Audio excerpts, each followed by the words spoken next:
Hello students, तो चलिए फिर आज का लेक्चर शुरू करते हैं। आज के लेक्चर में हम पढ़ने वाले हैं सेल्स ऑफ गुड्स एक्ट। ठीक है, business environment and legal aspect of ये जो बिजनेस का हमारा ये जो सब्जेक्ट है, इसके थर्ड यूनिट में ये टॉपिक है सेल्स ऑफ गुड्स एक्ट। ठीक है, तो ये आज के लेक्चर में हम डिटेल में पढ़ेंगे। इसमें हम लोग पढ़ेंगे कि सेल्स ऑफ गुड्स एक्ट के एसेंशियल्स क्या है, sales and agreement to sell, इन दोनों में क्या डिफरेंस है, कंडीशन क्या होती है, वारंटी क्या है, दोनों में डिफरेंस क्या है, and rights of the unpaid seller. ठीक है, तो ये सारे टॉपिक आज के लेक्चर में डिटेल में पढ़ने हैं। तो चलिए फिर लेक्चर स्टार्ट करते हैं। तो सबसे पहले बात करते हैं, वेट पेन ले लेती हूँ। सबसे पहले हम बात करते हैं सेल्स ऑफ गुड्स एक्ट की। तो सेल्स ऑफ गुड्स एक्ट आया था 1930 में। तो सेल्स ऑफ गुड्स एक्ट 1930 जो है उसमें इट इज अ कॉन्ट्रैक्ट। ये क्या है, सेल्स ऑफ गुड्स एक्ट एक कॉन्ट्रैक्ट है which is related with sales of movable goods. ठीक है, इंडिया में कोई भी मूवेबल गुड्स होते हैं उनकी सेल होती है, उससे रिलेटेड जो भी लॉज हैं, ठीक है, वो सब इस सेल्स ऑफ गुड्स एक्ट 1930 में बताया गया है। ठीक, इस लॉ में डिफाइन किया गया है rights and duties of the buyer and seller. जब भी सेलिंग होती है, बायर होता है, एक पार्टी बायर होती है, एक सेलर होती है, तो उनके क्या अधिकार हैं, क्या राइट्स है, उनकी क्या ड्यूटी है, ये सब सेल्स ऑफ गुड्स एक्ट में डिटेल में बताया गया है। ठीक है, and it also lays down the essentials of a valid contract of sale. देखिए, सेल एक कॉन्ट्रैक्ट है ना, इसीलिए unit 3 is all about contract. Unit third जो है वो पूरे कॉन्ट्रैक्ट की यूनिट है, उसी में आखिरी टॉपिक है सेल्स ऑफ गुड्स एक्ट। तो सेल, ये जो सेल्स ऑफ गुड्स एक्ट, ये जो सेलिंग है, it is basically a contract between two parties. ये जो सेलिंग होती है ये क्या है, दो पार्टीज के बीच में कॉन्ट्रैक्ट ही तो है। बायर एंड सेलर, ये दो पार्टी के बीच में कॉन्ट्रैक्ट ही तो है।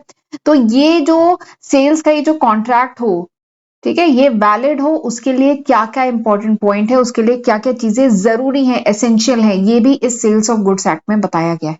ठीक है, तो सेल्स ऑफ गुड्स एक्ट में सबसे पहले हमें यही बात पढ़नी है कि what are the essentials of a contract of sale. ये जो कॉन्ट्रैक्ट ऑफ सेल है, इसके एसेंशियल्स क्या है, यानी कौन कौन सी चीजें हैं जो इस कॉन्ट्रैक्ट ऑफ सेल में होनी ही चाहिए।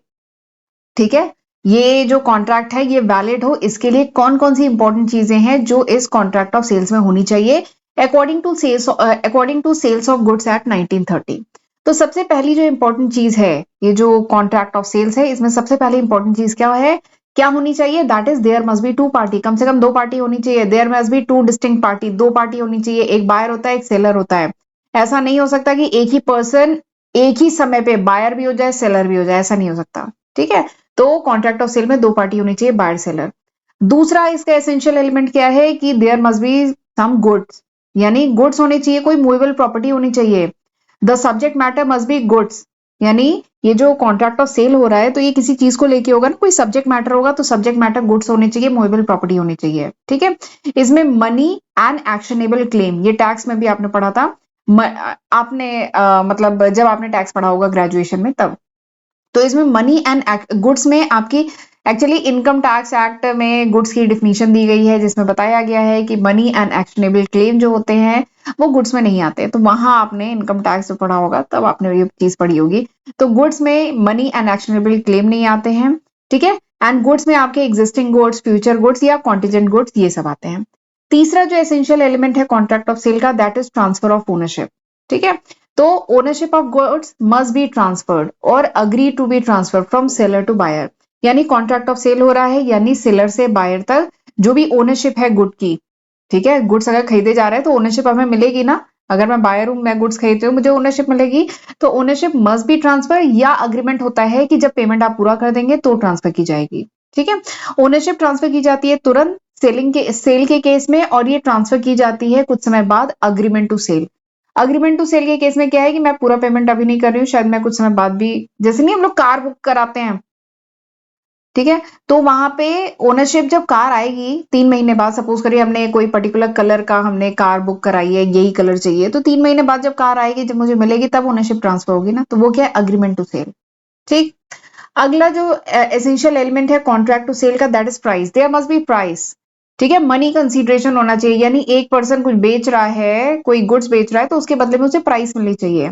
ठीक है, and this price must be fixed by the contract, ये नहीं कॉन्ट्रैक्ट में डिफाइन होनी चाहिए प्राइस क्या है। ठीक है, या फिर उसे कुछ लेटर डेट बाद में उसे फिक्स किया जाएगा, but it must be determined contract में, it must be determined by the course of dealing. लेकिन वो बायर सेलर के बीच में जो डीलिंग होनी है उसमें प्राइस भी डिसाइड होनी है। अगला जो एसेंशियल एलिमेंट है दैट इज कंसीडरेशन।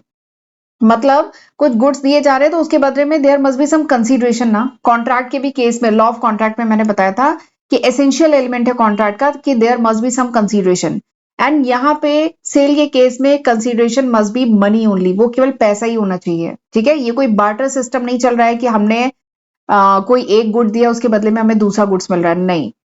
जो सेल हो रहा है उसमें गुड्स दिए जा रहे हैं, उसके बदले में मनी मिल रहा है। ठीक है, if the goods are exchange for goods it is barter system, वो बार्टर सिस्टम होता है, वो सेल नहीं होता है। ठीक है, तो सेल्स ऑफ गुड्स ये जो एक्ट है इसमें सेल ही कंसीडर की जाएगी। अगला जो एसेंशियल एलिमेंट है that is essential elements of a valid contract. पिछले टॉपिक्स में हमने जब लॉ ऑफ कॉन्ट्रैक्ट डिटेल में पढ़ा था तो उसमें एक टॉपिक मैंने आपको पढ़ाया था कि कोई भी कॉन्ट्रैक्ट वैलिड हो उसके लिए कुछ एसेंशियल एलिमेंट्स होते हैं। ठीक है, तो वो सारे भी यहाँ पे एप्लीकेबल है, क्योंकि सेल क्या है, sale is a contract, sale contract ही तो है, बायर और सेलर के बीच में कॉन्ट्रैक्ट है। तो एक बेसिक कॉन्ट्रैक्ट के जितने भी, एक वैलिड बेसिक कॉन्ट्रैक्ट के जितने भी एसेंशियल एलिमेंट है वो सब यहाँ पे एप्लीकेबल है। तो contract of sale must satisfy all the elements of a valid contract, जो वैलिड कॉन्ट्रैक्ट के जितने भी एसेंशियल एलिमेंट है वो यहाँ पे भी एप्लीकेबल है। सेल ऑफ कॉन्ट्रैक्ट भी, कॉन्ट्रैक्ट ऑफ सेल भी उसको फुलफिल करे। ठीक है, अंडर इंडियन कॉन्ट्रैक्ट एक्ट। जैसे दो पार्टीज के बीच में जो कॉन्ट्रैक्ट होता है वो फ्री कंसर्न से होना चाहिए। ठीक है, पार्टीज की क्षमता के हिसाब से होना चाहिए। जो ऑब्जेक्ट इन्वॉल्व हो that should lawful, lawful consideration होना चाहिए। तो ये सारी भी बातें इस कॉन्ट्रैक्ट ऑफ सेल में एप्लीकेबल है। अगला जो एसेंशियल एलिमेंट है that is delivery of goods. जो डिलीवरी है ये एक्चुअल डिलीवरी, सिंबॉलिक डिलीवरी या कंस्ट्रक्टेड डिलीवरी हो सकती है। ठीक है, अगला जो एसेंशियल एलिमेंट है that is voluntary agreement.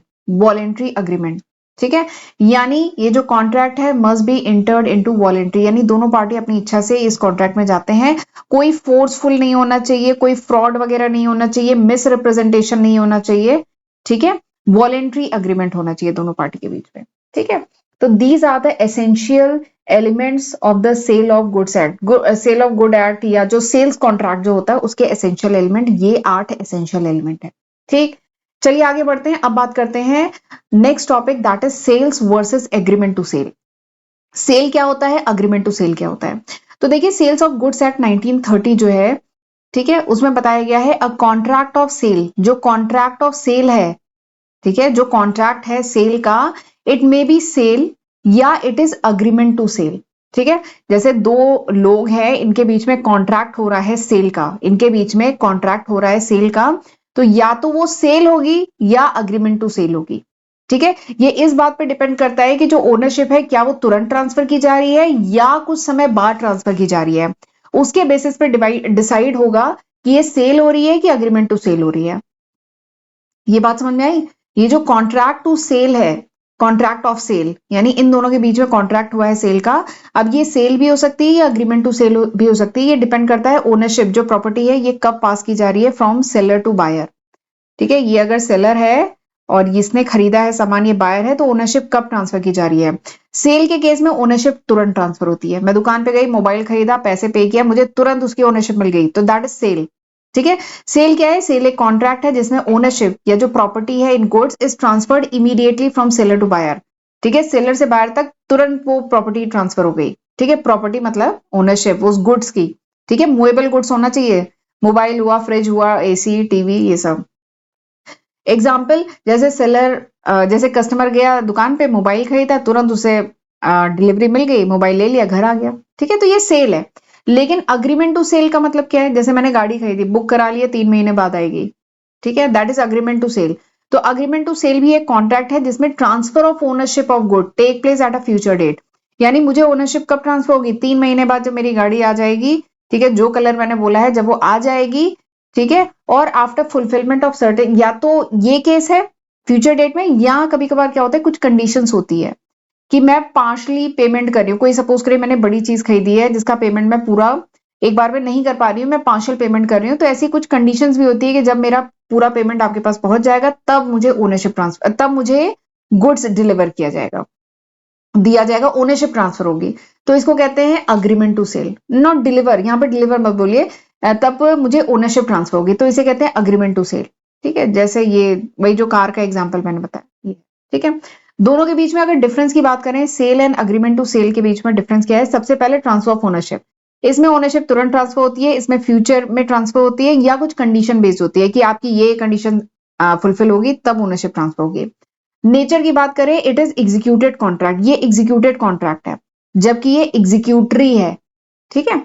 Risk की बात करें, यहाँ पे जो रिस्क है पासेस टू बायर, जैसे ही मैंने सामान खरीद लिया, मुझे मिल गया, डिलीवरी हो गई, तो अब जो रिस्क है प्रोडक्ट से रिलेटेड वो मेरे बायर मतलब मेरे पास आ गया, बायर का रिस्क है। लेकिन यहाँ पे क्योंकि प्रोडक्ट डिलीवर नहीं, ownership transfer, not product deliver, ownership transfer नहीं हुई है, इसलिए risk remain with the seller, seller के पास रिस्क रहता है।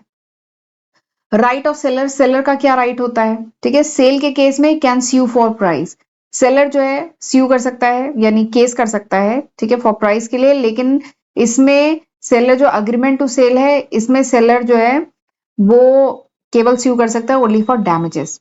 ठीक। Effect of insolvency of buyer, अगर बायर इंसॉल्वेंट हो गया तो, वो पेमेंट नहीं कर पाए तो seller must deliver goods to official receiver. ठीक है, सेलर जो है ऑफिशियल जो रिसीवर है उसे गुड्स डिलीवर करेगा। और अग्रीमेंट टू सेल में अगर जो बायर है वो इंसॉल्वेंट हो गया, अनेबल टू पे इट्स मनी, पैसा नहीं दे पा रहा है, तो सेलर जो है गुड्स को विथहोल्ड भी कर सकता है, अपने पास रख सकता है, रुक सकता है। ठीक है। Effect of insolvency of seller, अगर सेलर इंसॉल्वेंट हो गया तो, ठीक है, सेलर, अभी तो बायर का इंसॉल्वेंसी का केस था, सेलर इंसॉल्वेंट हो गया तो बायर जो है, सेल के केस में बायर कैन क्लेम गुड्स, हमने आपको पेमेंट कर दिया है, हमें गुड्स दीजिए, उसकी ओनरशिप दीजिए, बायर जो है क्लेम कर सकता है गुड्स के लिए। ठीक है। जबकि अग्रीमेंट टू सेल में बायर को क्या अधिकार, मतलब बायर किस कैटेगरी में चला जाएगा, वो क्रेडिटर हो जाएगा कि उसने सेलर को पैसे दिए हुए हैं पर अभी ओनरशिप नहीं मिली है, वो क्रेडिटर बन जाएगा। ठीक है। अगला इसका रेमेडी क्या है? सेल के केस में seller has a full right. ठीक है।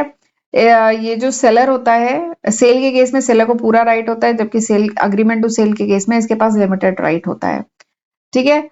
और सेल के केस में बायर ओनर हो जाता है, जबकि सेलर एग्रीमेंट टू सेल में सेलर ओनर रहता है जब तक ओनरशिप ट्रांसफर नहीं रहती है, होती है। ठीक है। अब दोनों के बीच में सिमिलरिटी क्या है, ये तो मैंने डिफरेंस बता दिया। सिमिलरिटी क्या है कि दोनों ही क्या है, कॉन्ट्रैक्ट है, दोनों ही क्या है, कॉन्ट्रैक्ट ऑफ सेल्स है, sale and agreement to sell दोनों ही कॉन्ट्रैक्ट है, किसका, सेल का। और दोनों ही किसके अंडर में आते हैं, सेल्स ऑफ गुड्स एक्ट 1930 के अंडर में आते हैं। ठीक है।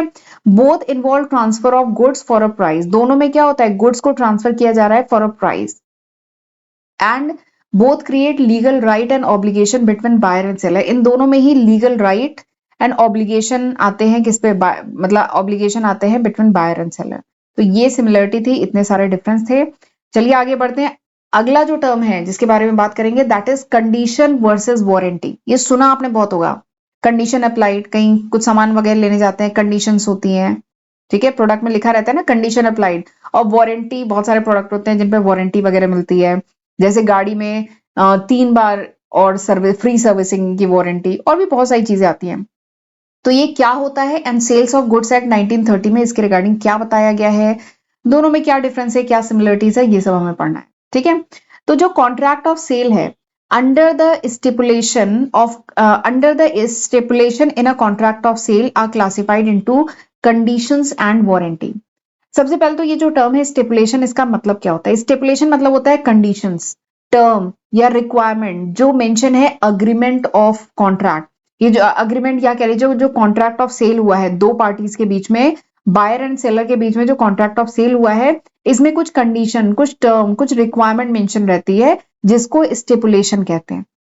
ठीक है। दो पार्टीज के बीच में अग्रीमेंट टू सेल हुआ है, ठीक है, कुछ सामान खरीदा गया है, कोई बड़ा सामान या छोटा सामान खरीदा गया है, तो इनके बीच में अग्रीमेंट टू सेल हुआ है, तो उस अग्रीमेंट में कुछ टर्म्स, कुछ कंडीशन, कुछ रिक्वायरमेंट मेंशन होती है, उसी को स्टिपुलेशन कहते हैं। एंड ये जो कंडीशन, टर्म, रिक्वायरमेंट है ना, इसको ये मेनली दो टाइप की नहीं, ये मेनली दो होती हैं। ठीक है, एक होती है कंडीशंस और एक होती है वारंटी, तो उन्हीं के बारे में डिटेल में पढ़ना है।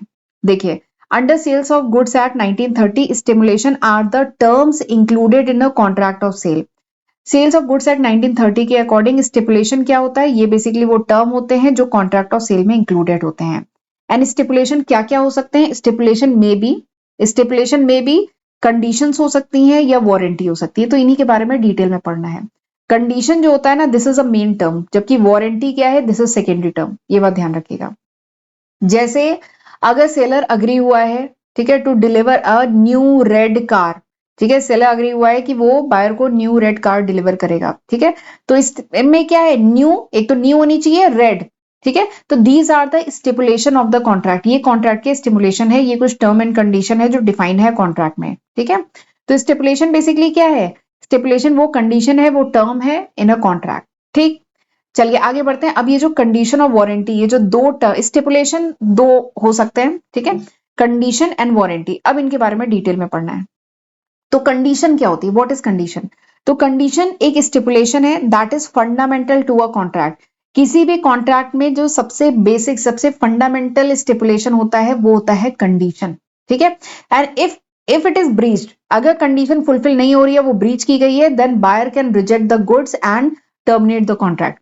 अगर ये जो बेसिक कह लीजिए कंडीशन, प्रोडक्ट जो हम खरीदने गए हैं, जो बेसिक कंडीशन है, अगर ये स्टिपुलेशन फुलफिल नहीं हो रहा है, अगर ये ब्रीच किया गया है, धोखा दिया गया है, देन बायर, हमारे पास ये पूरा अधिकार है कि हम उस गुड्स को रिजेक्ट कर सकते हैं और ये जो कॉन्ट्रैक्ट ऑफ सेल है इसको टर्मिनेट कर सकते हैं। जैसे एग्जांपल के लिए एक पर्सन ने गाड़ी खरीदी, ठीक है, तो गाड़ी खरीदी, तो ये शोरूम से हम नई गाड़ी खरीद रहे हैं, तो ये माना जाएगा ना, it is a new model, ये एक न्यू मॉडल होगा। ठीक है, लेकिन सपोज करिए वो गाड़ी पुरानी हुई, ठीक है, तो it is a breach of condition, ये कंडीशन ब्रीच हुई ना, तो बायर के पास पूरा राइट है कि वो इस कॉन्ट्रैक्ट को टर्मिनेट कर सकता है, गुड्स को रिजेक्ट कर सकता है। ठीक है, because the main purpose of the contract is affected, क्योंकि जो मेन पर्पस है कॉन्ट्रैक्ट का, ठीक है, कि ये कंडीशन फुलफिल होनी चाहिए, ऐसा सामान हमें चाहिए था, वही नहीं फुलफिल हुआ, तो ये क्या है, तो यहाँ पे बायर के पास ये राइट रहता है कि वो गुड्स को रिजेक्ट कर सकता है, कॉन्ट्रैक्ट को टर्मिनेट कर सकता है। तो दिस इज कॉल्ड कंडीशन।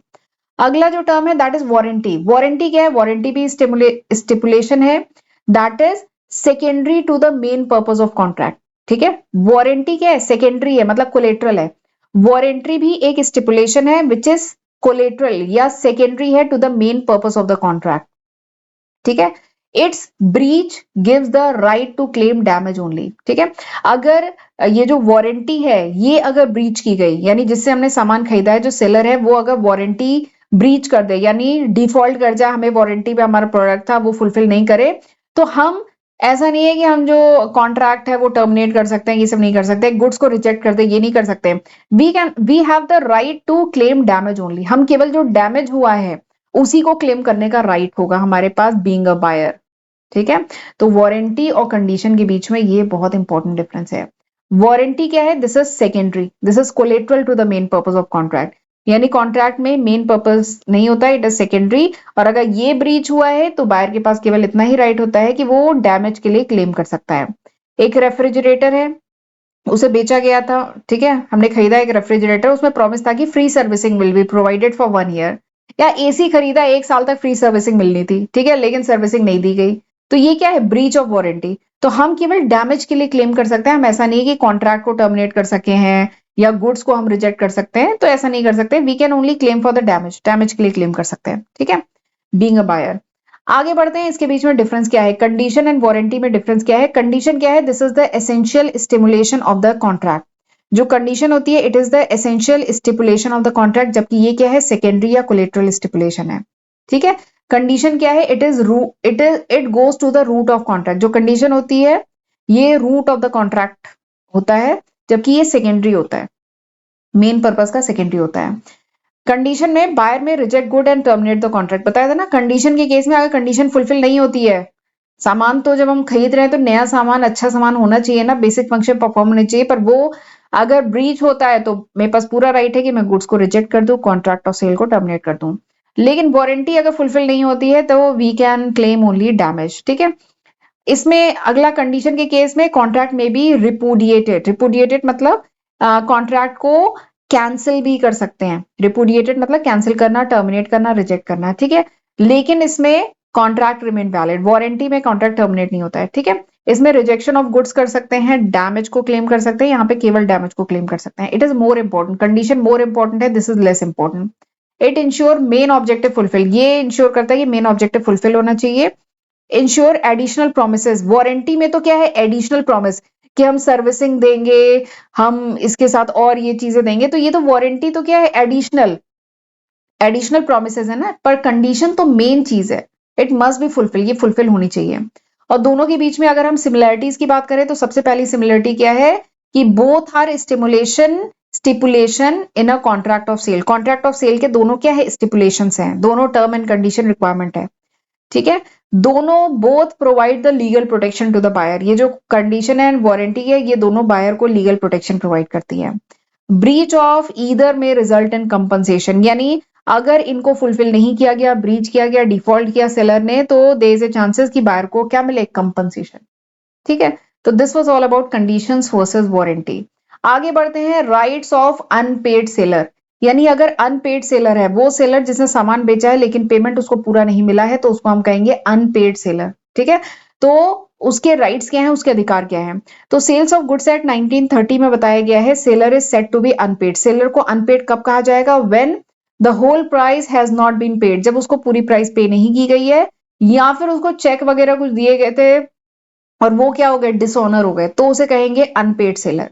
तो उसी के राइट्स की अब हमें बात करनी है। तो टू प्रोटेक्ट हिज इंटरेस्ट, उसके इंटरेस्ट के या हितों की रक्षा के लिए लॉ कुछ लीगल कुछ लॉ बनाया गया है। लॉ जो है ग्रांट करता है अनपेड सेलर को कुछ राइट देता है, right related with goods, right against the buyer, ठीक है।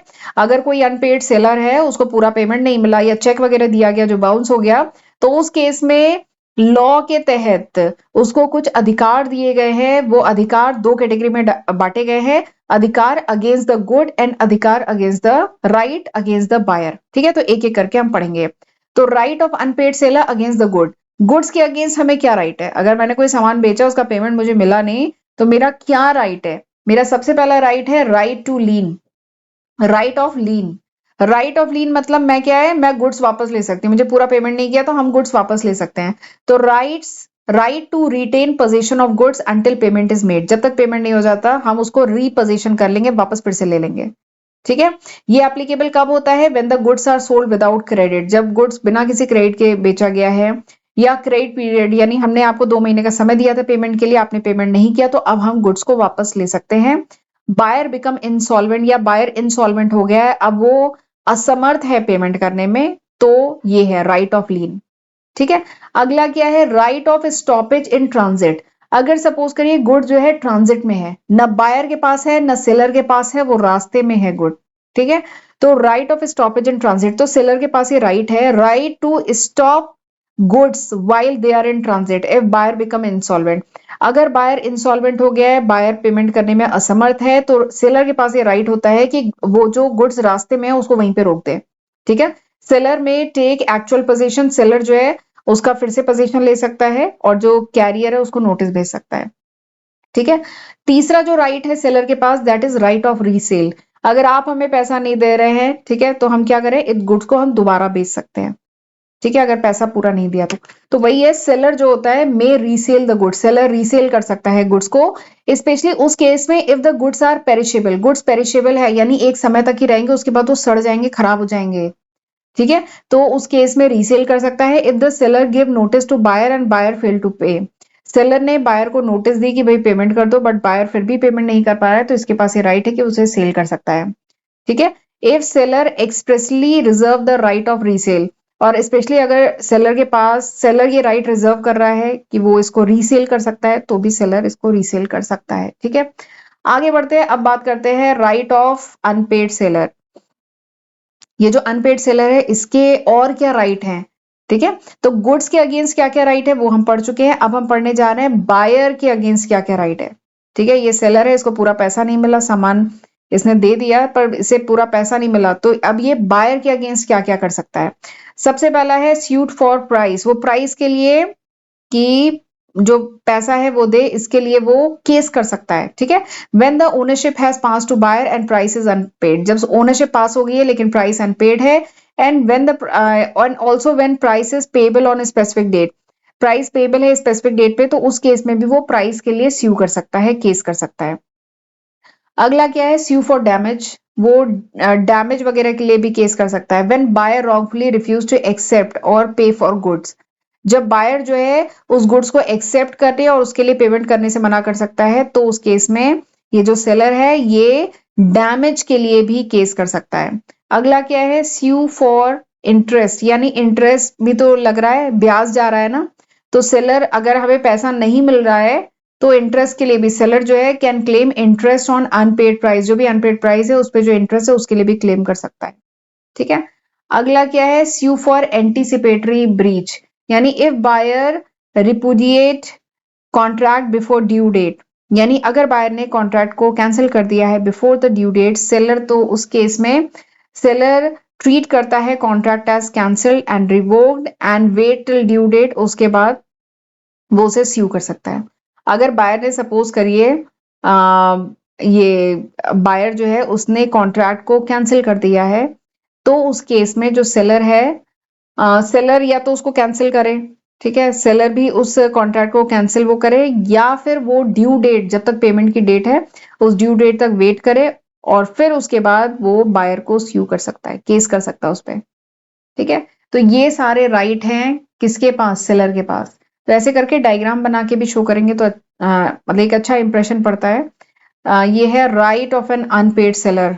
अनपेड सेलर के क्या राइट हैं, तो right against the buyer, right against the good. ठीक है। अब ये जो गुड्स के अगेंस्ट जो राइट है इसमें दो कैटेगरी है। पहला क्या है, जब गुड्स बायर को दे दिए गए हैं, और दूसरा क्या है, जब goods are not transferred to the buyer, जब बायर के पास अभी गुड्स पहुंचे नहीं है।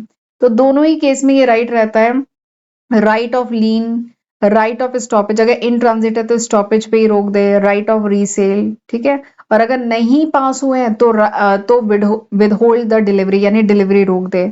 तो ये सारे राइट हैं अगेंस्ट द गुड। ठीक है। बायर के अगेंस्ट क्या क्या राइट हैं, प्राइस के लिए स्यू कर दें, डैमेज जो हुआ है गुड्स के उसके लिए स्यू कर दें, डैमेज फॉर वो कॉन्ट्रैक्ट कैंसिल किया उसके लिए कर दें, या जो इंटरेस्ट है उसके लिए स्यू कर दें। तो ये सब बायर के अगेंस्ट सेलर एक्शन ले सकता है। ठीक है। तो ये था सारा topic and this was all about the sales of goods act 1930। I hope आपको अच्छे समझ में आया होगा। तो चलिए फिर लेक्चर वाइंड अप करते हैं, मिलते हैं अगले लेक्चर वीडियो में, तब तक अपना ध्यान रखिएगा। God bless you.